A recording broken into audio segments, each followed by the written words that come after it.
მშვიდობისა. მე მოგესალმებით. წარმატებულ ბედნიერ 7 დღეს გისურვებთ მონატრებული სალამი და თქმა უნდა თქვენ მონატრებული სალამი ჩემს ნატუკას რომელიც ფანტასტიკურად და ლამაზად გამოიყურება. მადლობა, ჩემო კარგო. როგორ მომენატრე. მეც. ხო და იცი რა არის, ხა მამაკაცური თქო რა ლამაზად გამოიყურები ზოგს არ სიამოვნებთ. ანრი ძალიან სექსუალური ხარ. კარგია. დღევანდელი თემიდან გამომდინარე რაღაცნაირი სექსუალური რაღაცნაირი ცხელი ხარ. რა სხვანაირი.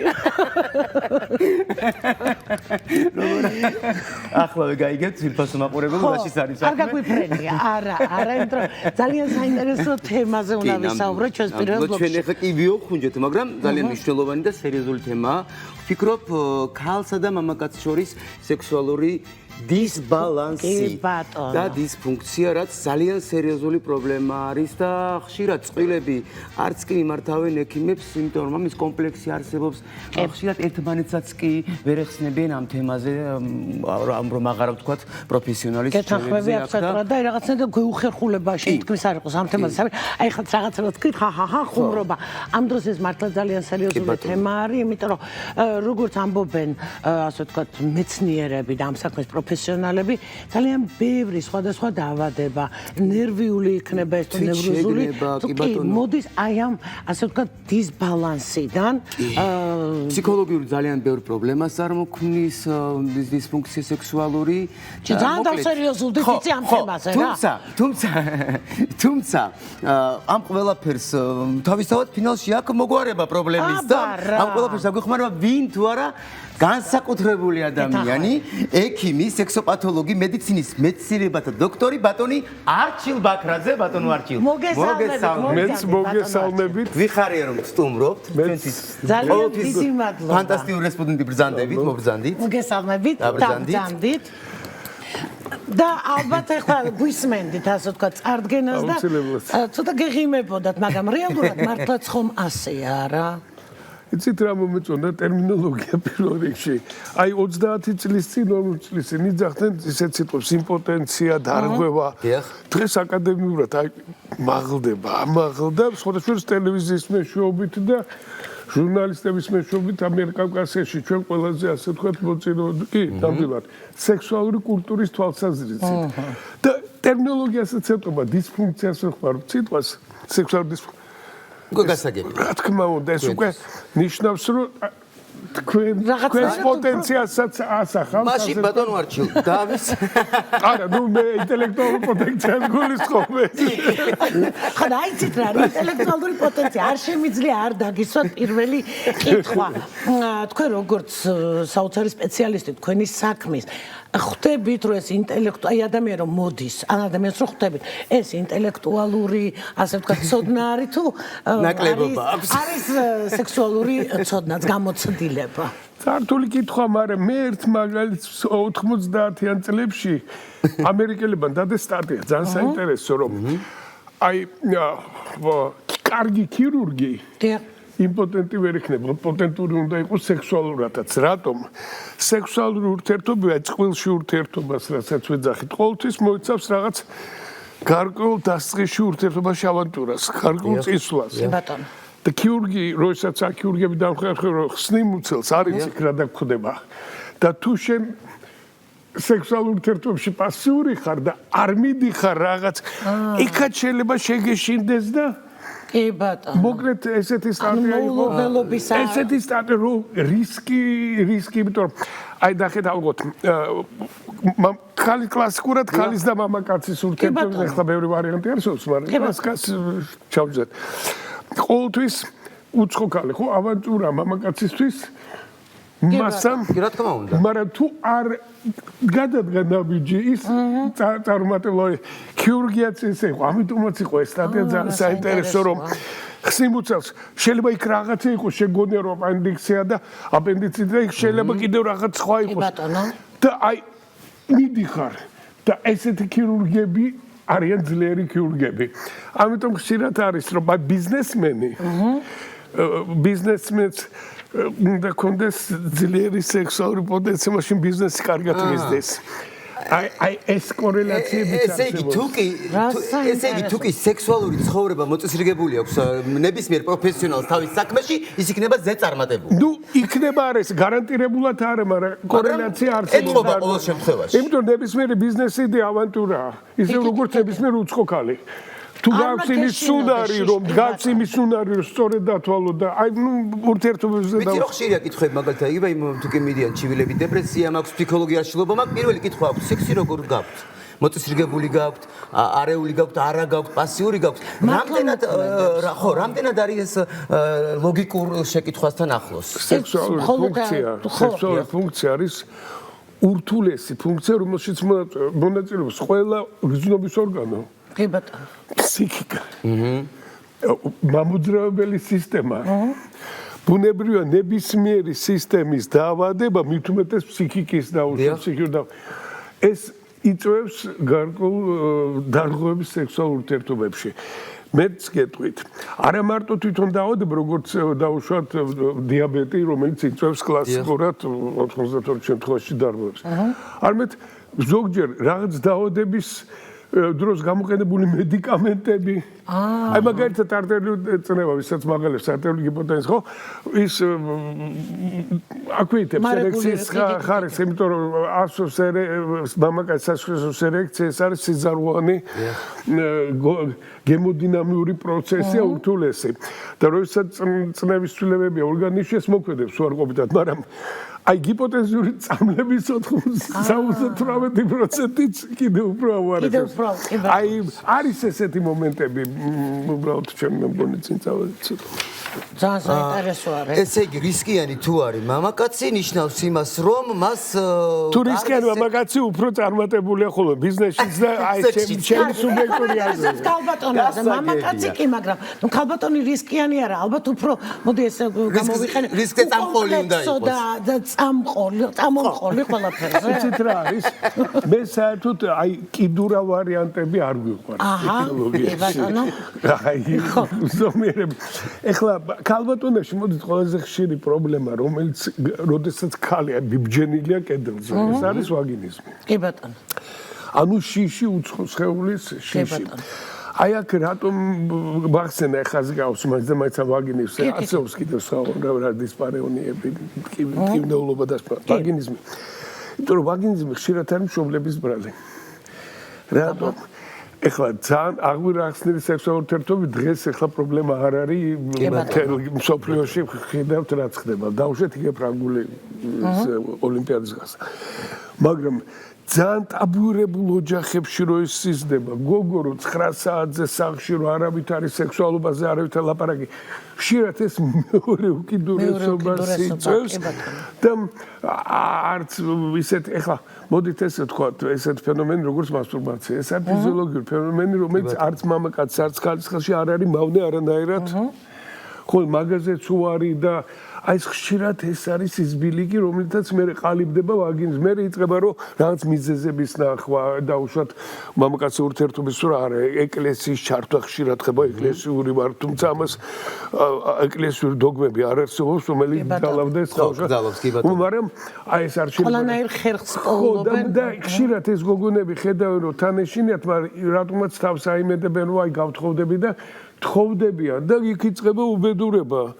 იმიტომ რომ იმისათვის რომ დროზე დაუშვათ ეცადო ხო მე საშნელებები ხდება. აი რა სახის პრობლემები ხდება? აი ძირითადად ნუ არაფერი კაცს მოყვარს, ქალი მოიყვანს, ცოლა და ეს ქალი შიშველი ყავს საწოლში და ფაქტურად გამორიცხული ურთიერთობა. ნელ-ნელა ეს იწვევს მამაკაცის იმპოტენციალურ ერექციულ დისფუნქციას.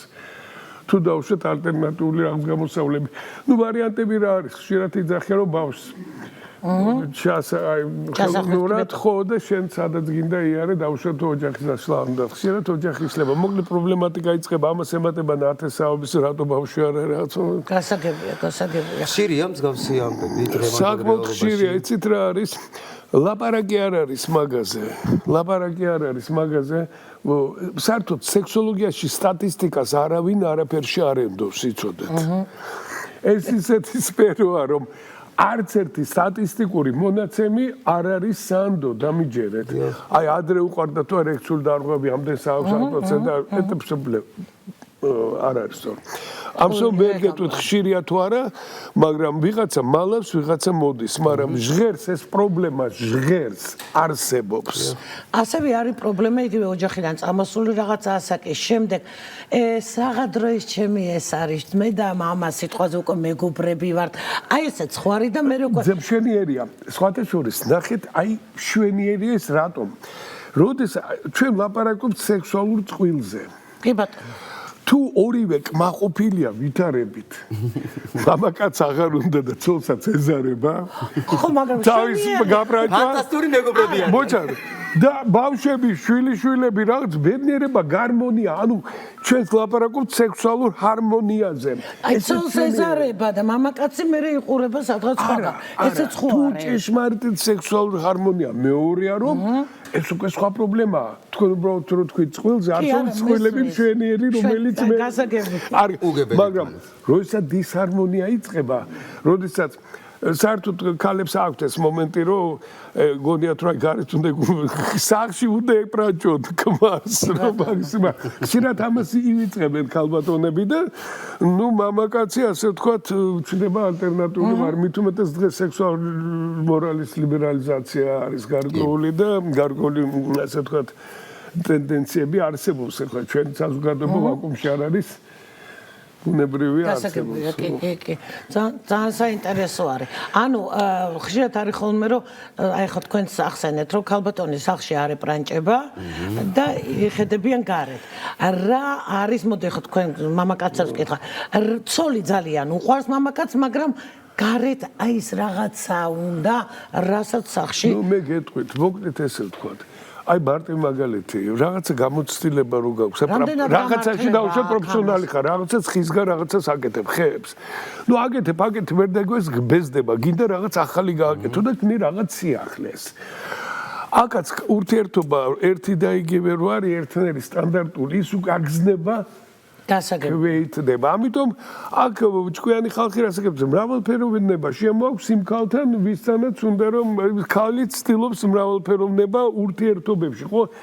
სექსუალურ სფეროებში, ბერთელა სფერო და იქ ყველა ელემენტს აქვს მნიშვნელობა, ანთებულსანთელსაც, კონიაკის 50 გრამსა და ანუ ძირითადად ქალების ბრალია, ესე იგი თუ მამაკაცმა გაიხადა სხვაგან.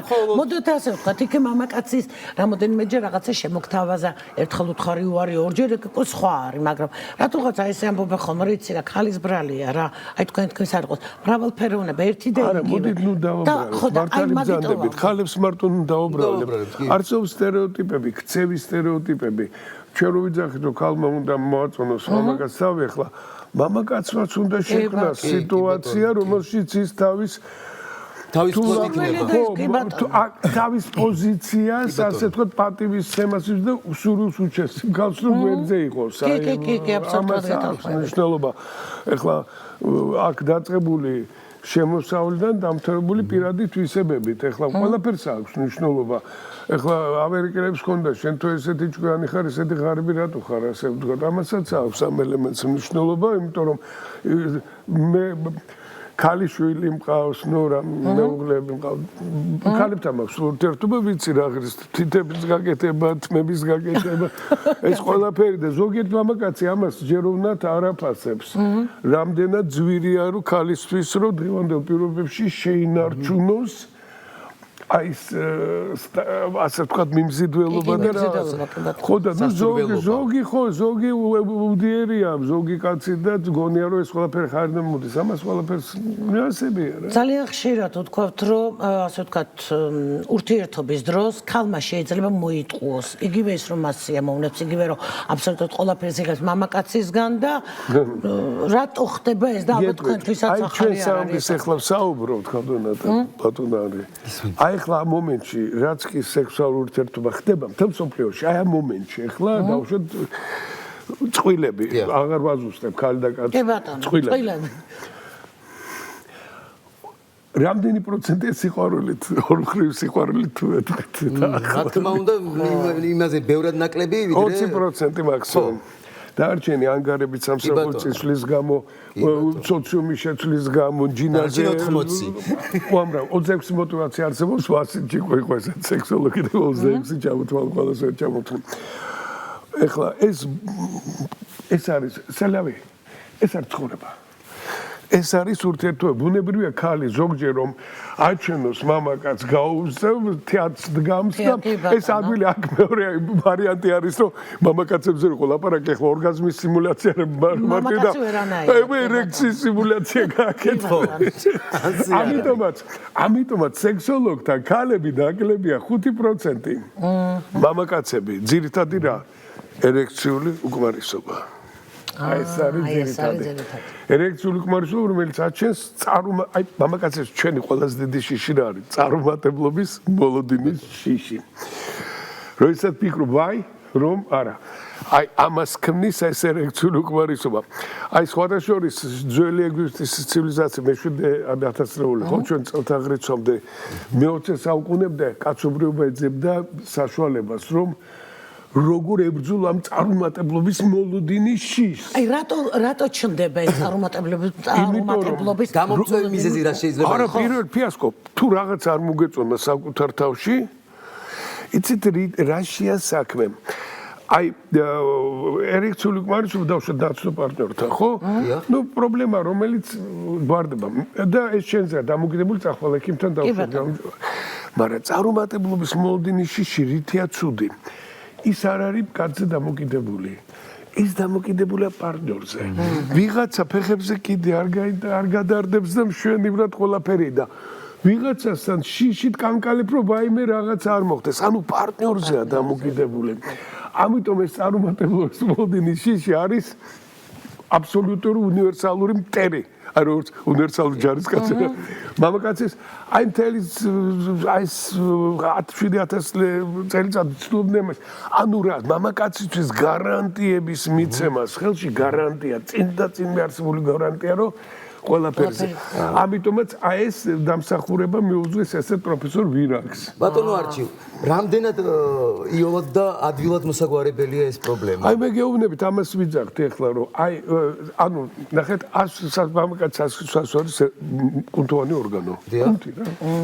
კი ბატონო. ესე იგი ასაკთან ერთად სუსტება თუ არა ვარჯიშე. ხტებით ხო ნუ ვიცით ეს ორგანიზმის ვარჯიში როგორაა საჭირო კოსმაზე 3 წრე მერე და 100 ვარჯიში არის ამისათვის არის ექიმის საჭირო არსებობს ორი კლასიკური მეთოდი ორი აღმოჩენას ერთობა აბებს და ნემსებს ინექციებს აბები ეს არის ფაიზერის წიაღში გაკეთებული და აი ნემსები არის ის ელიტური რომელიც პროფესორმა ვირაგმა რომელიც მე ვახსენე კი ბატონო აბები ადვილია მე დამარტივად ვიძახ ადვილია გამოსაყენებლად გადაყლაპ 1 საათი უნდა გავიდეს და აუცილებელი უკუჩვენება უნდა კონდეს რა არსებობს მაგრამ რა აქვს აბებს ცვეთაზე მუშაობს იმიტომ რომ საკვები არ არის კუნთებში კულტურისტებს ყლაპავენ ეს აბებში არ არის საკვები არ არის და არადოზირებული დატვირთვა ანუ 15-20 წუთიანი სექსი გამაგროთ 5 საათი დატვირთვა მაგრამ იოლია და აქვს უკუჩვენებები იმდენად რომ გვერდითი მოვლენა გვერდითი ოფიდი side effects კი ბატონო ინექციები ეს პროფესორ ვირაგის დამსახურება ეს არის აბსოლუტურად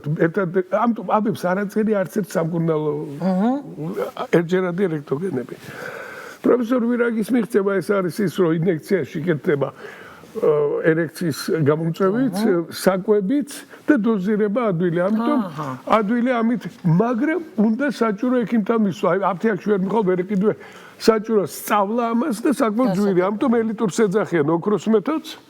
ინექციებს და აბებს ეძახიან მარტივს ნებისმიერი ექიმი თუ ოდნავ რამე გავლა დანიშნავს. აი ეს ორი სიტუაცია მეტი არაფერი. აუცილებლად უნდა გკითხო ძალიან ხშირად მამაკაცები, ასე ვთქვათ, ამაყობენ რომ უამრავ ქალთან ყოფილან ერთდროულად ყავთ რამოდენიმე საყვარელი ქალბატონი. რომელიც ეს ხო და აი ეს რა ფენომენი არის? აი ეს მაინტერესებს რა ფენომენი არის? აი მამაკაცები ყველაზე მაგრა ამას ლაპარაკობს როგორ წესის არფის მაგნისი არ არის აი ხმამაღლა სუფრაზე რომ აი ამდენი გამოცდილება აიძახის ის მამაკაცი რომელიც სამჯერ იყო ქალბატონთან და სამჯერ გამოვიდა ვსო და ის ადამიანი რომელსაც რეალურად გამოცდილება ხალე არასოდეს აი სუფრას ხმამაღლა ლაპარაკს არის ეხლა ამას მოყვება ხოლმე ხშირად კითხვა მოყვება რა არის იმისთვის საჭირო ხშირი ურთიერთობები ჯობია თუ იშვიათი რომ არც ხშირი, არც იშვიათი, მთავარია რეგულარული. აი რატომ მქონდა ბევრი პრობლემა იმ ჩვენ ბიჭებს, რომლებიც მთის ბატალიონში იყვნენ ან ავღანეთში. იქ 3 თვის განმავლობაში საერთოდ არაფერი არ არის. მე ჩამოდიან აქ არის ხალის ვარიანტი. მე აქ 2 ინტენსიური. ეს არის ცუდი.